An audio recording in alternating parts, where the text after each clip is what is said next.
आंतरिक प्रणाम।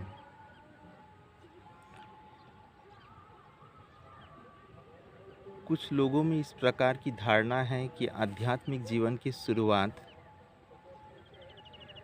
एक विशेष आयुष्काल में जब जीवन पहुँचे उसी समय से होनी चाहिए। सरल रूप से बोले तो करीब-करीब 55-60 साल के इर्द-गिर्द आध्यात्मिक जीवन की शुरुआत होनी चाहिए मानव जीवन में। बालपना में यदि आध्यात्मिक संस्कार हम देने लगे बच्चों को, तो बच्चे भ्रमित हो सकते हैं, यानी व्यावहारिक जीवन की जिम्मेदारियों के प्रति उनमें उपेक्षा आने की संभावना है। इस प्रकार की शंका भी रखते हैं। तो ये भावना मूलभूत जिस अज्ञान से उपज है, उस पर विचार करते हैं। जब हम आध्यात्मिकता को कुछ आचार अनुष्ठान, क्रिया, तथाकथित सत्संग, तथाकथित रूप से नाम संकीर्तन, तीर्थाटन या जितनी सारे आयोजन यानी अनुष्ठान होते हैं कुछ समय काल के लिए, इन सब के साथ जोड़ते हैं, उस समय हमारी मन में आध्यात्मिकता को लेकर उस प्रकार की धारणा सहज ही जन्म लेती है कि एक विशेष समय काल के उपरांत आध्यात्मिक जीवन की शुरुआत होनी चाहिए। पर वास्तविक आध्यात्मिकता केवल इन सब प्रयास या उद्योगों में सीमित नहीं है। आध्यात्मिकता वो है जो इंसान की बुद्धि को सभी प्रकार के संस्कारों से पूर्णतया मुक्त कर दे और मुक्ति के उपरांत सहज ही वहां से प्रेम प्रकट हो। उस प्रकार की मनोदशा में प्रेम प्रकट होना ही सहज परिणति है। यह है वास्तविक आध्यात्मिकता। तो जब ये वास्तविक आध्यात्मिकता है, तो मानव जीवन की प्रारंभ में से ही क्यों ना आध्यात्मिकता की शुरुआत हो। पर अक्सर होता है क्या, बचपन में बालकों को अलग अलग प्रकार के विषयों की शिक्षा दी जाती है और उन शिक्षा से शिक्षित होते होते बालक की बुद्धि और स्मृति जैसे धीरे धीरे धीरे धीरे बढ़ने लगता है। और ऐसी शिक्षा प्राप्त करते करते जो उपार्जन संबंधित है मुख्य रूप से, जिंदगी के एक अधिक समय व्यतीत हो जाता है। फिर उसके आगे शादी ब्याह, बालक आदि और संबंधित जिम्मेदारी, ये सब निभाते हुए जब 40, 45, 50, 55 या 60 के आसपास पहुंचते हैं, तब इन लोगों में कुछ लोगों के मन में भावना इस प्रकार आती है कि अब जाके आध्यात्मिक जीवन की शुरुआत होनी चाहिए। पर अक्सर इन लोगों में ये बात पाई जाती है सामान्यतया कि आध्यात्मिक जीवन उनके मुताबिक, यानी कुछ सत्संग में भाग लेना, नाम संकीर्तन में बैठ जाना, तीर्थाटन करना आदि आदि, ये करते हुए वो मन में आंतरिक तृप्ति तो नहीं पाते हैं, क्योंकि मन पहले से ही उन विषयों की भावना से बोझिल है। अब जो मन विषयों की भावना से बोझिल है, उस बोझिल मन के ऊपर शुद्ध स्वच्छता की सूक्ष्म अनुभूति किस प्रकार से प्रकट होगी। यदि कदाचित नाम संकीर्तन के प्रभाव से हो भी जाए, तो उस प्रकार की अनुभूति में ठहराव नहीं हो पाती है, क्योंकि मूलभूत संस्कार अन्य प्रकार बन चुका है। इसीलिए ऋषियों ने बताए थे, आध्यात्मिक जीवन की शुरुआत मतलब जीवन के करीब करीब शुरुआत से ही होनी चाहिए।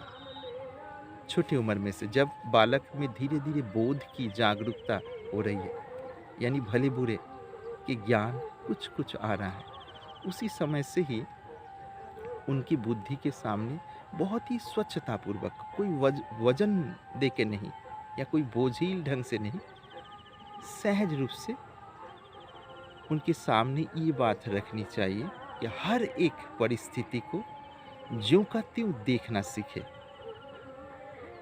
ज़्यादातर हम देखते हैं क्या भूतकाल के स्मृति और भविष्य की कल्पना के सापेक्ष में। पर जहाँ तक हो सके ज्यों का त्यों देखना जब बुद्धि सीखेगी, तो अपने आप दिमाग बोझिल होने की जो प्रक्रिया सहज ही चलती रहती है सामान्य जीवन में, वो तैयार उस प्रकार नहीं होगी, और हो भी जाए तो बहुत कम मात्रा में।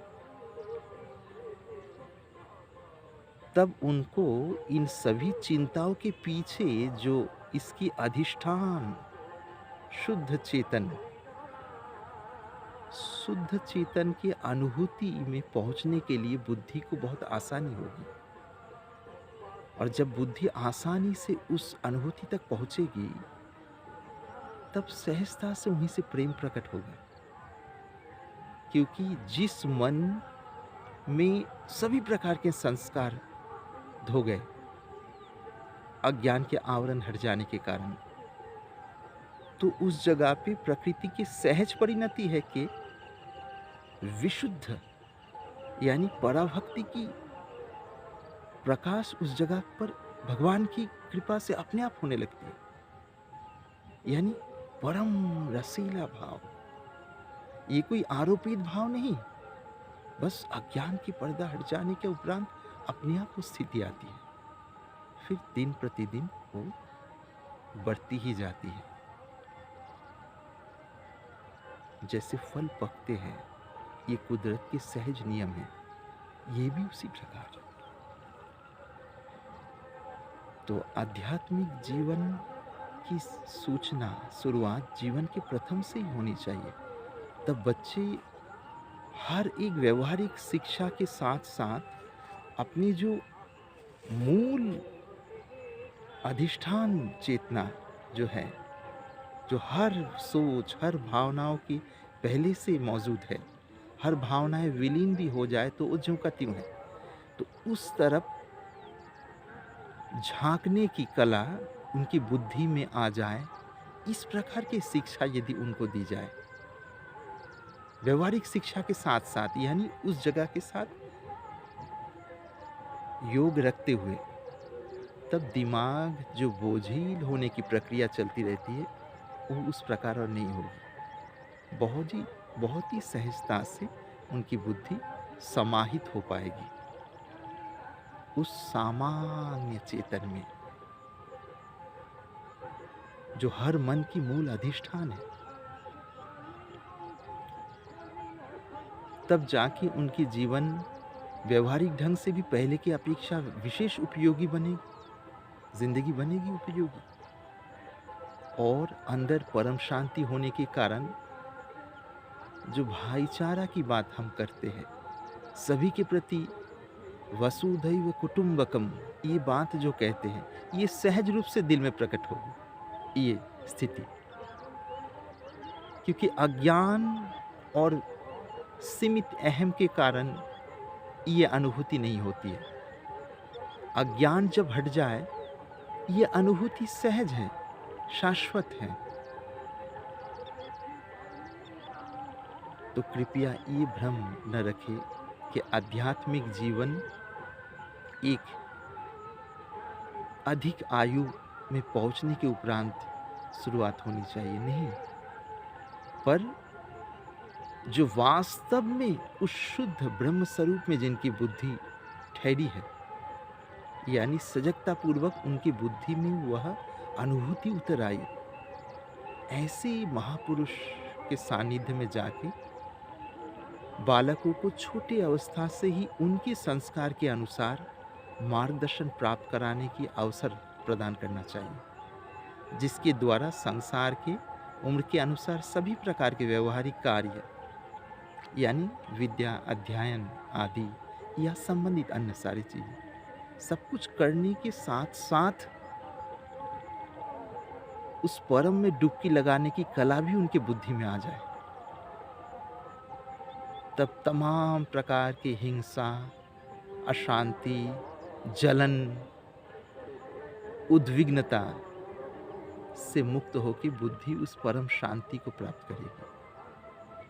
तो कृपया आध्यात्मिकता को कुछ नियमों में बांध कर न देखें, और उसके सापेक्ष में एक अधिक आयु में ये जीवन की शुरुआत हो, इसकी प्रतीक्षा में समय न गंवाएँ। जो बड़े बुजुर्ग हैं जिनके जीवन जिस आयु में पहुँचे वहीं से चले, आंतरिकता से वहीं से भी चले और सही में सद्गुरु के मार्गदर्शन मिले, तो उनको भी परम प्राप्ति की अनुभूति होगी। और उनके पास मेरी तरफ से विनम्र अनुरोध और प्रार्थना भी है कि छोटे जो बच्चे हैं 8, 9, 10 साल की, 11, 12, 13, 14, 15, 16, 17, 18 जो जिस उम्र में है, उनको लेके उस प्रकार की महापुरुष के पास में लेके पहुँचाएँ। महापुरुष स्वयं समझ लेंगे कि इनकी स्थिति क्या है, इनके लिए किस प्रकार की भक्ति आधारित, विश्लेषण यानी ज्ञान आधारित, कर्म आधारित या योग आधारित किस प्रकार के मार्गदर्शन इनके जीवन में उस परमता तक पहुंचाने में अनुकूल पड़ेगी, ये उनको अनुभव है। तो इस विषय में हमें उनको सलाह देने की आवश्यकता नहीं है, तभी महापुरुष है। वास्तविक स्थिति यही होती है। तो कृपया ये भ्रम त्याग दे और वास्तविक आध्यात्मिकता को समझे, जीवन में यह समझने की प्रयास करें। इस विषय में कोई कृपया अज्ञान की उपज अहम को लेकर न पड़े रहे। वास्तविक शांति पानी हो, परमानंद की अनुभूति दिल के अंदर करनी हो, तो अहम आदि को छोड़कर बिल्कुल हल्के हो जाए अंदर से। आंतरिक धन्यवाद आपके वक्त मेरे साथ बिताने के लिए।